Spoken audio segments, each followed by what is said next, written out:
Hello and welcome to another enlightening episode of our special series Life's True Value, where we delve into the world of luxury homes, uncovering the intangible value that defines the return on experience. Let us explore our special guest, a BFSI veteran with a wealth of years of experience in the world of finance.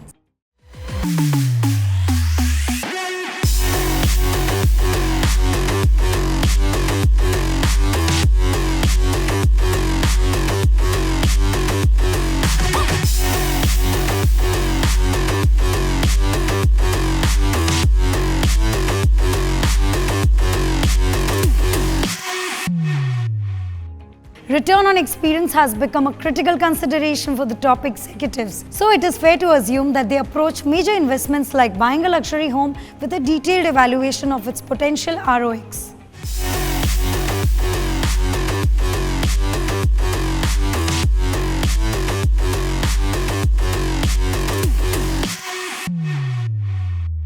Mr. Neil Parikh brings over a decade of experience in the capital market, spanning wealth management, research, institutional desk, marketing, operations, broking, and key client management. Starting as an intern at JP Morgan Stanley in 2003, he joined the Parag Parikh Financial Advisory Services Limited in July 2004, where he has served in various roles. At PPFAS Mutual Fund, he oversees the key client relationships and strategic responsibilities. Guided by his father Parag Parikh's philosophy of value investing and behavioral finance fundamentals. Neil holds an MBA from IESE Business School, Spain, and a BA in economics from the University of North Carolina at Chapel Hill. Beyond finance, he enjoys reading, golfing, and playing other sports for recreation.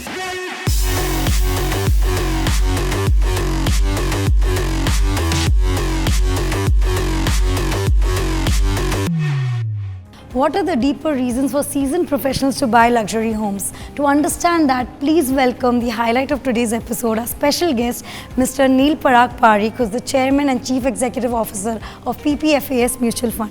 Thank you so much, Neil, for coming around and spending this time. Thank you for having me. It is such a pleasure to first meet you in person and also understand, coming from this veteran world of finance, BFSI industry, as heavy as it sounds. I want to know, how do you correlate the term as ROX, return on experience, and find it correlating to the living spaces and luxury homes that we have? So for me, return on experience is contentment and happiness. Yes. I mean, any experience that can make you happier or more content with your life or make you slightly better than what you were before, it's a great experience. True. That's exactly how I would define an experience. When it comes to luxury living space, I think there's a very big experiential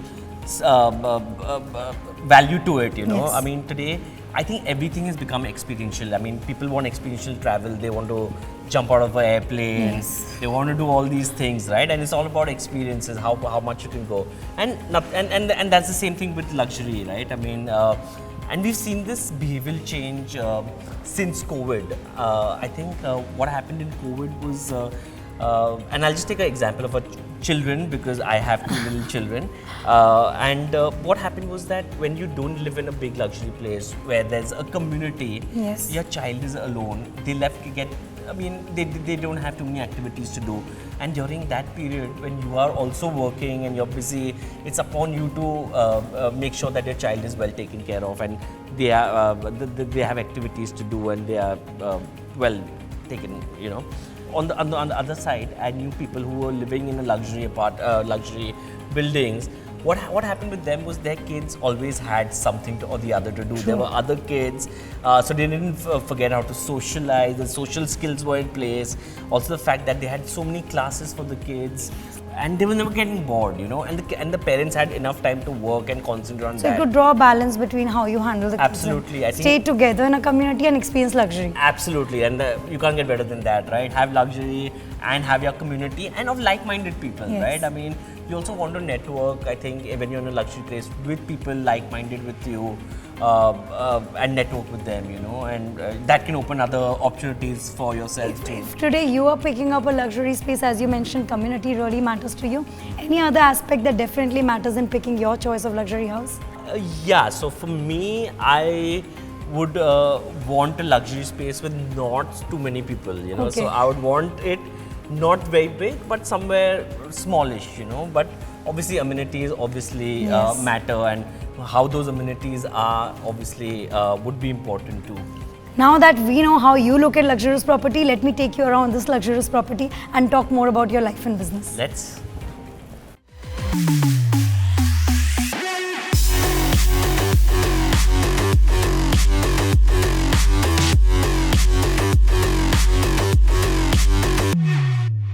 So we are in the open space now. I hope you're liking it here. Yes, it's beautiful here. Hopefully it doesn't rain. What is your favorite place in your living space when it comes to like this must be there or this should be a part of my living area? Oh, so what I like, because we live in Mumbai and the living spaces are not that big, Yes. and I've got 2 young daughters. So what I want is empty space, a lot of empty space in my living room. So we've done away with a lot of furniture and just have empty space so we can run around and just have fun there. So that's something. Yes. Now, being the top leader, being called, you know, the executive position is really tough to handle. Is that how we see it? It's a place where people want to be, but it's really stressful out there. How do you look at it and how do you manage it? Let me just tell you, I don't have that much stress in life, thankfully. I think one thing is to have clarity as an organization what you want to do, you know, the do's and the don'ts, you know. Once you have that clarity, I think then you just run with it. And the main thing is that if your core team also has the same shared values and they have the same fundamentals as you and a long-term approach to doing things, then it becomes really fun and really good to collaborate with them, you know. So luckily we've built that. I have that, which makes us work very nicely together. And again, one thing we say is that you need to spend as much time as home also, have hobbies, do things that you enjoy, spend time with your family is something we encourage, and I do that myself. So I leave the office every day by like 5:30, 6 sometimes, you know, if there's nothing else to do, and that's enough time to spend with the family. I completely sense your daughters occupy a major part of stress not building up with you. But if I have to ask, as you mentioned about hobbies, what are your hobbies or something that keeps you, not the word is not stress, but keeps you there, you know, with your own self? What is that thing in your life? It is sports or it is yoga, meditation? Yeah, so I definitely sports. So I'm a big sports buff. So if I'm not playing sport, I want to watch sport. Okay. So I try to carve out some time to watch sports. You know, my wife is probably not happy all the time about me watching sports, but I do play golf. I do play tennis. I do go work out twice or thrice a week. So that keeps me going. Again, one other thing is what has helped me a lot is that Saturday, Sunday completely switch off from work. Completely switch off. Obviously, there are some things that are time critical or something needs to be done, obviously, but more and more than Friday evening, that's the last time I check my email, and Monday mornings when I check my email. So those 2 days, sometimes now I don't even check my emails. And obviously having a couple of holidays in a year does help a lot. You make the top boss chair sound so cool. I think now it becomes more easier to think that I want to become something as in a stature that you are holding today, and it's not as stressful. But now that you mentioned you love sports, let me take you to some areas around which have more of those sports in play. Maybe not a golf, but maybe a basketball. Oh, lovely. Let's explore that. Now that I know you are a stress-free person, that's why you're doing so fabulously well. How do you relate the productivity, especially the work productivity, to your living space also? Do you find a correlation there? There is any correlation? Yes, I think there's a big correlationship, and I think a lot has changed during COVID here, you know, about the living space also becoming your workspace, you know, and we have realized that we don't need to come to office every day for work to be done. You know, the COVID taught us that okay, if someone is not well or somebody cannot come to office, they can work from home. So I think today your residence has to have some space which is earmarked for your work, and I think that's very important. I think a lot of people in the last few years have from 2 bedrooms they've gone to 3 bedrooms, or they've got little larger space to take care of this aspect, and I think that's a very important aspect. The other aspect that's important to me is that to cut the commute time to go to from work to from residence to work. So what I'm trying to build is that also the offices that we have are actually close to the clusters where our people stay. So when they come to office, I don't want them to spend so much time, and this is to the best of our ability we can do it. It's not for everyone, it might not work.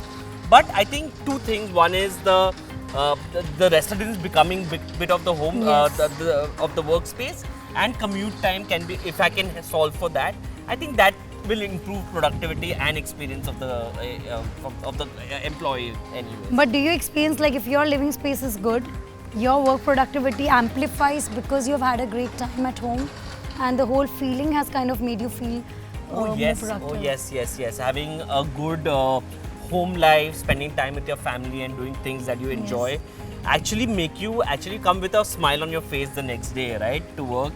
And if you're going to spend 8 hours a day at work, you cannot not have that part of your life be good, So what we are encouraging is that everyone should take some time out to spend time with their family, do what they like doing, and come back happy to work. And even at work, we have a very open culture, in the sense that open office, open culture. Everyone can approach me if they want. There's no, as such, a very big hierarchical system to get in touch with the seniors, So it's a very open culture. We foster a lot of conversation, collaboration within the team, within different teams. And that actually increases the productivity. We try to do a lot of stuff which is outside the office too, We have like tournaments, cricket tournaments. We have retreats where bonding outside of work becomes more stronger within the work. So those are a couple of things. To know more about your business, I definitely need to show you the business center around. So let's go there and talk more in depth about your business.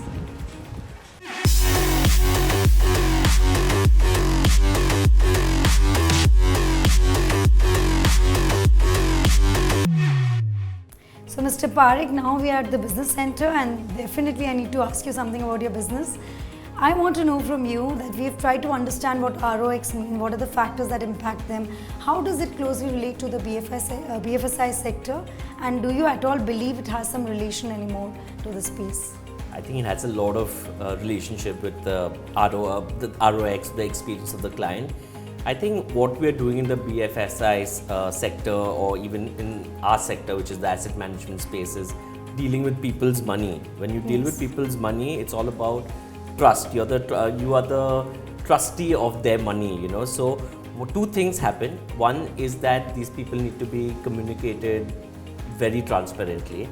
I think when you're dealing with people's money and you don't have proper information about it, it can get you very nervous and stressful, So what we try to do, and I think a lot of other people try to do, is to communicate exactly what you're getting into. So there's no there's no reason for doubt in that way. Also, when you're buying a financial product, it's not like buying clothes or shoes or something like that where you pay money and you get something tangible in return, right? Yes. So when you give your money, or just invested in something, which is like, for us, is the units of the mutual fund. And if by chance, if that transaction hasn't happened, or for some reason there's a delay, there's so many market intermediaries in the middle, There are stock exchanges, there's payment gateways, there's the registrar, and sometimes there are delays. So the customer service becomes even more important today, especially today when everything is at a click of a button. People expect this kind of service also from us, So we can specifically zero down some initiatives that you have taken specifically to build the ROX for your people. I mean, for your people in the office. How do you work this out specifically with some initiative? Is there some point or parameters? Honestly, today people are spending more time at office than they are at home, right? I mean, they're spending if you take transport time and all, it's about good 10-11 hours they're outside the home. They just come to home to eat dinner, watch maybe some Netflix and go to sleep. 60% of their life goes exactly. into So we need to make sure that part of their life is really taken care of, because both have to complement private life and professional life. Only when they complement each other, when their productivity goes up. So I want to talk about two initiatives that I have taken, which I think are pretty different than what others are doing in this space. So I'll concentrate on these two. One is that we don't believe in any revenue targets for our employees. Okay. We don't have any targets monthly targets, weekly So targets. there's no incentive of getting more if you achieve the Exactly. targets. So what we are saying is, like I said, this is a profession of trust. First of all, let me just go one step back and say that what are you? Are we a business or are we a profession? Okay, I think that needs to be distinguished. If you're a business, means you're selling biscuits and cake and whatever, when that's a business. Profession is like a doctor or a lawyer. That is related to the service. Yes, a service, and you need to do good for your client. In the end, that's what matters, right? And just a small example, I mean, if there's a heart surgeon and you give him a monthly target that you have to do 30 heart surgeries this month. Yes. Now, if you go on the last day of the month with a gas problem, and if he's not done his 30 heart, he'll cut open your heart even though you don't need it. Yes. This is exactly what happens. So we look at ourselves as professions, and what we are saying that we need to be giving good advice. That's all. We need to be giving good advice. We need to explain our products to them, and if the end client wants our services, then great. Then they should get it because for the right reason, not because someone is hard selling them something or mis-selling them. They're too much like to achieve the target, they go all out. Exactly. So that's where the mis-selling happens, right? Yes. That's what the mis-selling happens at that point, where they have to do the target and they'll sell anything to anyone, right? True. I don't want that. What I want is sticky clients, long-term clients who will stick with me for the very long term, and that's how relationships are being built, built over a longer term, so that's the thing I want to focus on. So no revenue targets.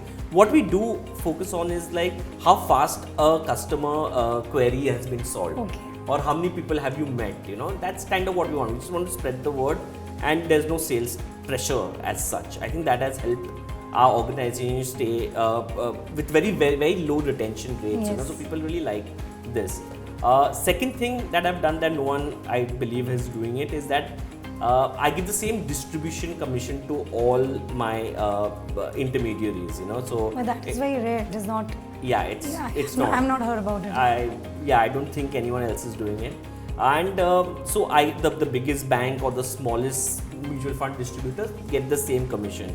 What this does for employees of my firm is that they are not stressed about, oh, I have to meet this guy, oh, he's gonna tell me, give me more commission because you've given my friend some, I heard you've given someone else more, and he's stressed about going for the meeting. I don't want people to go stressed for a meeting. They should be going happy for a meeting, and they should be talking about quality things, not only about pricing. So if I take away that pricing pressure from them, that okay, then he just has to talk about what the fund is about, what my business is about, and the qualitative conversations that you can have because of that.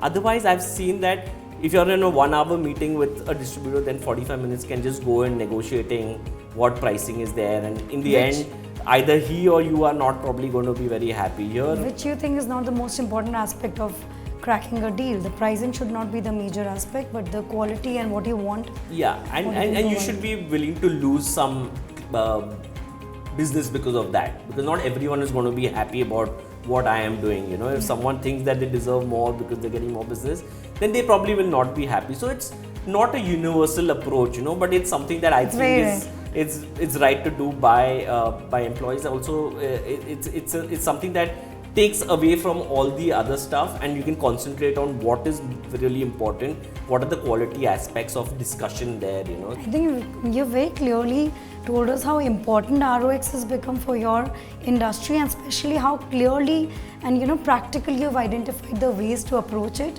But before I have to let you go, I have to ask this question, because you beautifully defined how you take care of your people. How do you bring work satisfaction in your people in office? Because that is where it starts, from them not being given the incentive but being satisfied with the work they have. Yeah. So work satisfaction could be a couple of things. One is that listen, I want them to spend as much time at home as they spend in office also. Okay. So one thing we do encourage is that, listen, if you've not finished anything by your time of going home, then just go home, because you're not achieving it. Go home, come back the next day. Again, there's no very close deadlines we give them. We give them a longer rope, something we usually try to. There are obviously some things that come very immediate or something which you need to do it, but on a very relaxed environment for them. It's a bit of a relaxed environment there.